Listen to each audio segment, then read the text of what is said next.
Êxodo capítulos 12, 13 e 14. A história mais dramática de libertação já contada. A Páscoa, a saída do Egito, o Mar Vermelho se abrindo. Vamos ler juntos, palavra por palavra, porque essa não é apenas uma história antiga. É o momento em que Deus mostrou ao mundo inteiro quem Ele é e o que faz pelos que Ele ama. Preparem seus corações, porque o que vocês vão ouvir agora é verdade. É a palavra de Deus, e ela tem poder para mudar vidas ainda hoje. Êxodo capítulo 12, a instituição da Páscoa e a 10ª praga.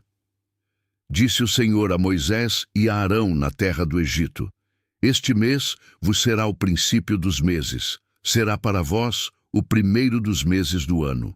Falai a toda a congregação de Israel, dizendo: Aos 10 deste mês, cada um tomará para si um cordeiro, segundo a casa dos pais, um cordeiro para cada família. Deus estava estabelecendo algo completamente novo, um novo calendário, um novo começo. A Páscoa seria o marco zero da liberdade de Israel, e no centro de tudo, um cordeiro, não qualquer animal, um cordeiro específico. O cordeiro será sem defeito, macho de 1 ano. Podereis tomar um cordeiro ou um cabrito, e o guardareis até ao 14º dia deste mês, e todo o ajuntamento da congregação de Israel o imolará à tarde, sem defeito, perfeito, porque o sacrifício que salvaria Israel não podia ter mancha alguma. Cada família deveria escolher seu cordeiro com cuidado, guardá-lo por 4 dias e então sacrificá-lo. Imagine a cena, milhares de famílias, cada uma com seu cordeiro, sabendo que aquele animalzinho morreria em seu lugar. Tomarão do sangue e o porão em ambas as ombreiras e na verga da porta, nas casas em que o comerem. E naquela noite comerão a carne assada no fogo, com pães asmos, com ervas amargas a comerão. O sangue não era para ficar escondido, tinha que estar visível. Nas portas, para que todos vissem, o sangue do cordeiro seria o sinal, a marca da proteção divina. Não comereis dele cru, nem cozido em água, mas assado ao fogo, a cabeça com as pernas e com a fressura. E nada dele deixareis até pela manhã, mas o que dele ficar até pela manhã, queimareis no fogo. Assim, pois, o comereis, lombos cingidos, sandálias nos pés e cajado na mão, e o comereis apressadamente, é a Páscoa do Senhor. Eles deveriam comer prontos para partir, vestidos para a viagem, porque aquela noite tudo mudaria. A libertação estava chegando, mas antes viria o julgamento. Porque eu passarei pela terra do Egito esta noite e ferirei todo primogênito na terra do Egito, tanto dos homens como dos animais. E em todos os deuses do Egito farei juízos. Eu sou o Senhor, a 10ª praga, a mais terrível. Deus havia avisado Faraó 9 vezes, mas o coração do rei permaneceu duro. Agora viria a consequência final. E aquele sangue vos será por sinal nas casas em que estiverdes. Quando eu vir o sangue, passarei por vós, e não haverá entre vós praga de mortandade, quando eu ferir a terra do Egito. Mas Israel seria poupado. Como? Pelo sangue do cordeiro. Onde houvesse sangue na porta, a morte passaria. Não por causa de quem eram os israelitas, não por suas obras, não por seus méritos, mas pelo sangue, apenas pelo sangue. E este dia vos será por memorial, e o celebrareis como solenidade ao Senhor. Em vossas gerações o celebrareis por estatuto perpétuo. A Páscoa não seria apenas para aquela noite, seria celebrada para sempre, um memorial perpétuo. E vocês sabem por quê? Porque aquele cordeiro da Páscoa apontava para outro cordeiro, um cordeiro perfeito, sem defeito, que um dia seria sacrificado para salvar não apenas Israel, mas o mundo inteiro. João Batista o identificaria séculos depois. Eis o Cordeiro de Deus que tira o pecado do mundo. Então o povo se inclinou e adorou, e foram os filhos de Israel e fizeram isso, Como o Senhor ordenara a Moisés e a Arão, assim fizeram. Obediência. Eles creram, pegaram seus cordeiros, sacrificaram, puseram o sangue nas portas, comeram preparados para partir e esperaram. E aconteceu, à meia-noite, que o Senhor feriu todos os primogênitos na terra do Egito, desde o primogênito de Faraó, que se assentava no seu trono, até o primogênito do cativo que estava na enxóvia, e todos os primogênitos dos animais. Meia-noite, a hora mais escura, e Deus cumpriu sua palavra. Todo o primogênito do Egito morreu naquela noite, do palácio à prisão. Não houve casa sem morte, exceto as casas marcadas com sangue.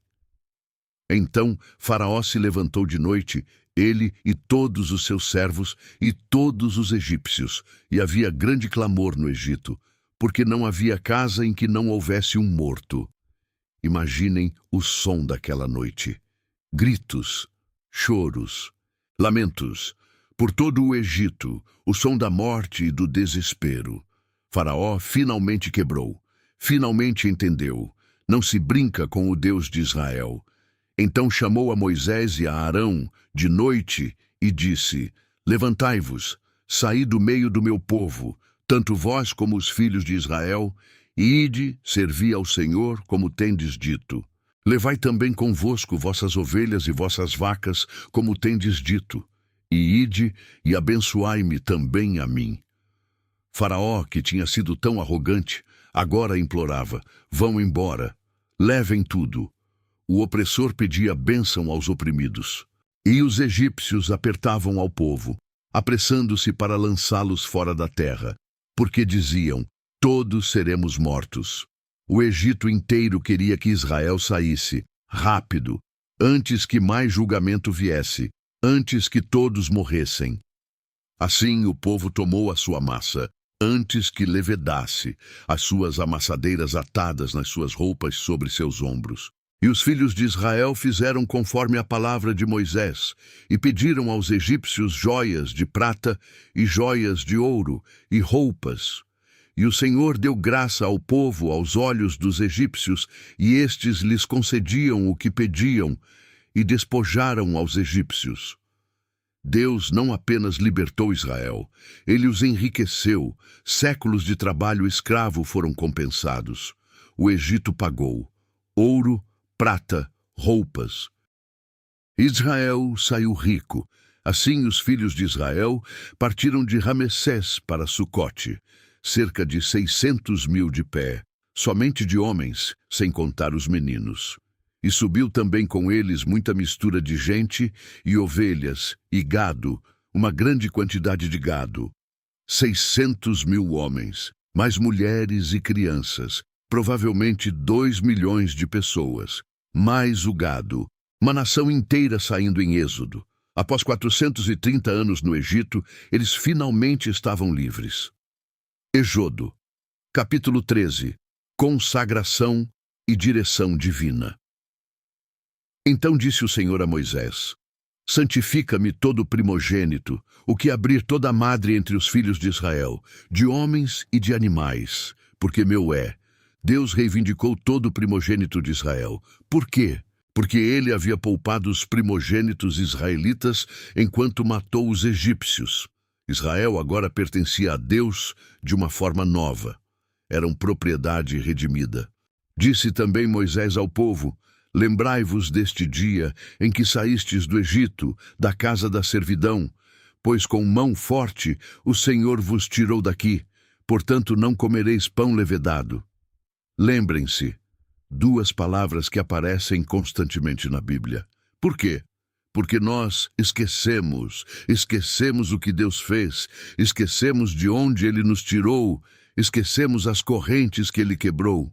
Por isso Deus diz: lembre-se. E quando teu filho te perguntar no dia de amanhã, dizendo: que é isto? Dir-lhe-ás: o Senhor, com mão forte, nos tirou do Egito, da casa da servidão. Gerações futuras perguntariam: Pai, por que fazemos isso?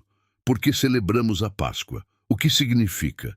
E os pais responderiam contando a história da libertação, do poder de Deus, do sangue que salvou. E o Senhor ia adiante deles, de dia numa coluna de nuvem, para os guiar pelo caminho, e de noite numa coluna de fogo, para os alumiar, a fim de que caminhassem de dia e de noite. Nunca tirou de diante do povo a coluna de nuvem, de dia nem a coluna de fogo de noite. Deus não apenas libertou Israel, ele os acompanhou, pessoalmente, visivelmente. Uma coluna de nuvem de dia protegendo do sol escaldante do deserto, uma coluna de fogo de noite dando luz e calor. A presença manifesta de Deus, 24 horas por dia, 7 dias por semana. Nunca os deixou. Êxodo capítulo 14. A travessia do Mar Vermelho. Falou o Senhor a Moisés, dizendo: Dize aos filhos de Israel que voltem e acampem diante de Pi-Hairote, entre Migdol e o mar, diante de Baal-Zefon. Em frente dele acamparei junto ao mar. Espera, voltar. Deus estava mandando Israel voltar, acampar perto do mar. Isso não fazia sentido estratégico, parecia uma armadilha. E era, mas não para Israel. Era uma armadilha para Faraó.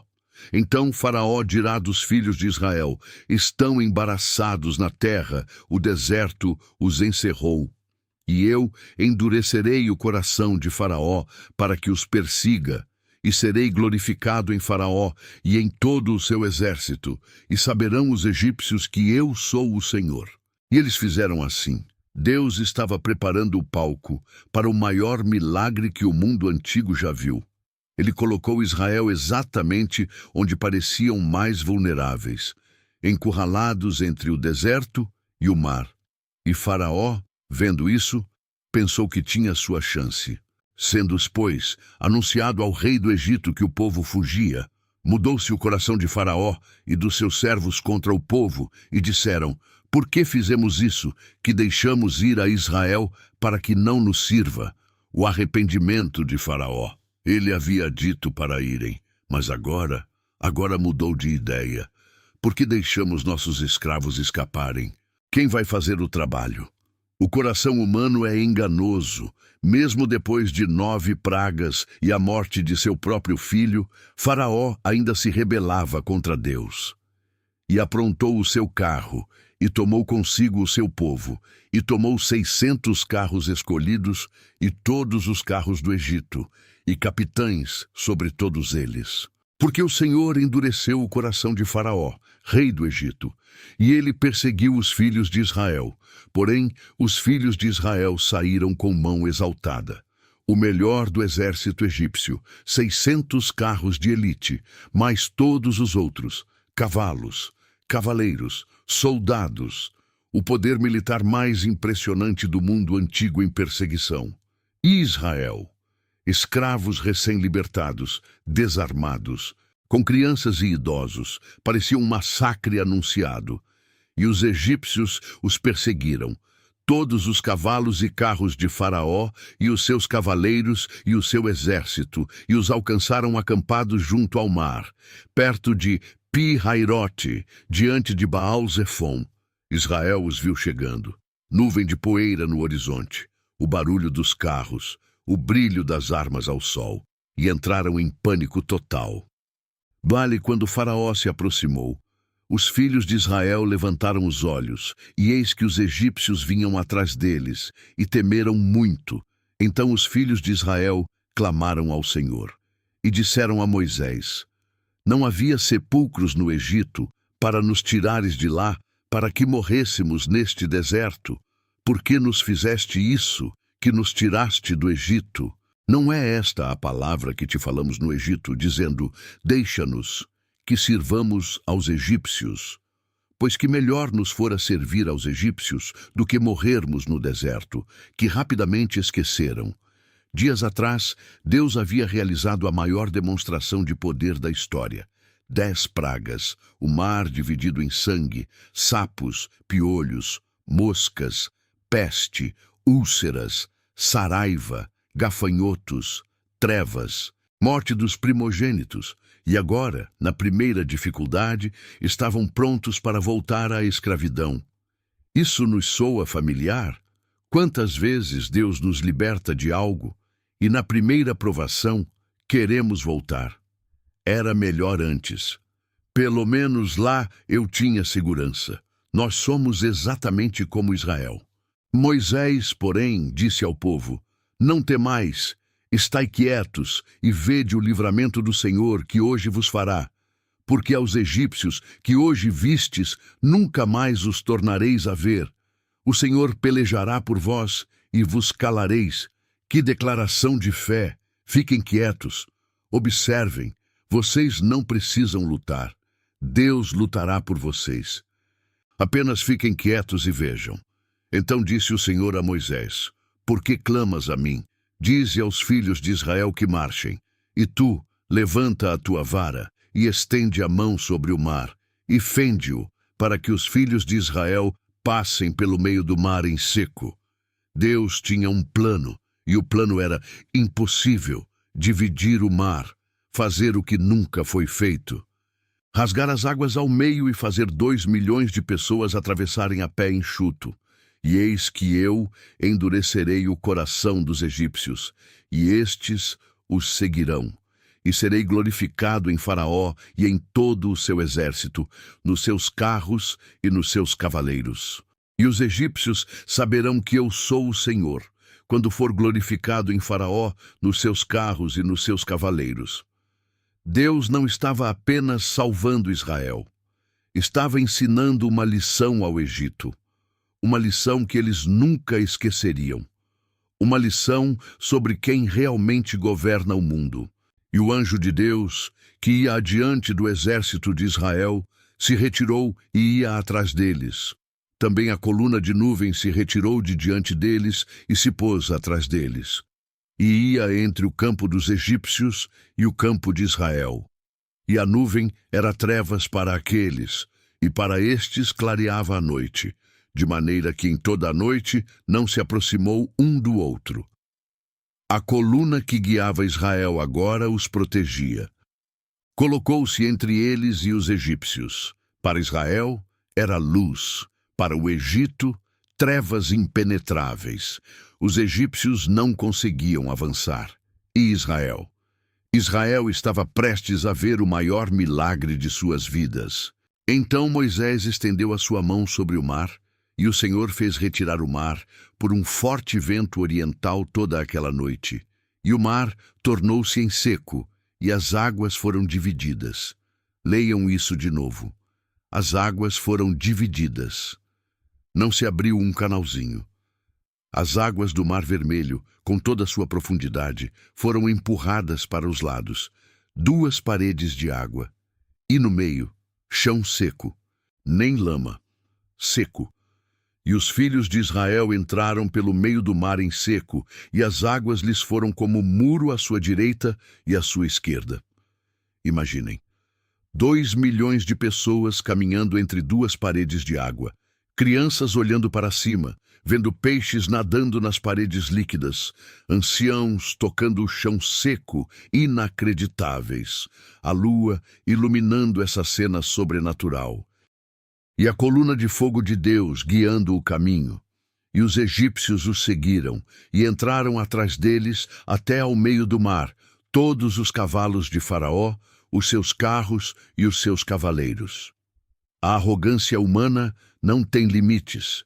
Mesmo vendo um milagre óbvio, mesmo vendo Deus dividir o mar, Faraó e seu exército entraram. Pensaram que poderiam fazer o mesmo, mas esqueceram que não era o poder deles que mantinha as águas separadas. Era o poder de Deus. E aconteceu que, na vigília da manhã, o Senhor, na coluna do fogo e da nuvem, viu o campo dos egípcios e alvoroçou o campo dos egípcios. E tirou-lhes as rodas dos seus carros, e fê-los andar dificilmente. Então os egípcios disseram: Fujamos de diante de Israel, porque o Senhor por eles peleja contra os egípcios. Finalmente perceberam. Tarde demais. As rodas dos carros começaram a travar, os cavalos a tropeçar. Pânico. É Deus. Deus está lutando por eles. Fujam! Mas não havia para onde fugir. Disse o Senhor a Moisés: estende a mão sobre o mar, para que as águas tornem sobre os egípcios, sobre os seus carros e sobre os seus cavaleiros. O momento final havia chegado. Israel já estava seguro do outro lado. Agora era a hora do julgamento. Então Moisés estendeu a sua mão sobre o mar, e o mar retornou à sua força ao amanhecer, e os egípcios fugiram ao encontro dele. E o Senhor derribou os egípcios no meio do mar, porque as águas, tornando, cobriram os carros e os cavaleiros de todo o exército de Faraó que os seguiam no mar. Nem ainda um deles ficou. As paredes de água caíram. Todo o exército de Faraó, cavalos, carros, soldados, capitães, tudo foi engolido. Nenhum sobreviveu. O poder militar mais forte do mundo antigo foi destruído em segundos, pela mesma água que havia poupado Israel. Mas os filhos de Israel foram pelo meio do mar seco, e as águas lhes foram como muro à sua direita e à sua esquerda. Assim, o Senhor salvou Israel naquele dia da mão dos egípcios, e Israel viu os egípcios mortos na praia do mar. Israel estava do outro lado, vivos, salvos, e viram seus antigos opressores mortos na praia. A ameaça havia acabado, a libertação estava completa. E viu Israel a grande mão que o Senhor mostrara aos egípcios, e temeu o povo ao Senhor, e creu no Senhor e em Moisés, seu servo. Finalmente creram, finalmente entenderam. O Deus que os havia libertado era real, poderoso, fiel. Ele havia feito o impossível, e agora eles sabiam, não havia nada que Deus não pudesse fazer. Esta é a palavra de Deus. Êxodo 12, 13 e 14. A história da Páscoa e do Mar Vermelho. Esta história aponta para nós. O Cordeiro era a sombra do Cordeiro perfeito, Jesus Cristo. O sangue nas portas salvou Israel. O sangue de Jesus nos salva da morte eterna. O Deus que dividiu o Mar Vermelho está com você hoje. As situações impossíveis, os inimigos invencíveis, Deus pode lidar com todos. Como disse a Israel, fiquem quietos e vejam o livramento do Senhor. Se esta leitura tocou seu coração, inscreva-se no canal e ative o sininho. Toda semana trazemos leituras da Bíblia, estudos profundos da palavra. Não perca a próxima. Que Deus abençoe você. Amém.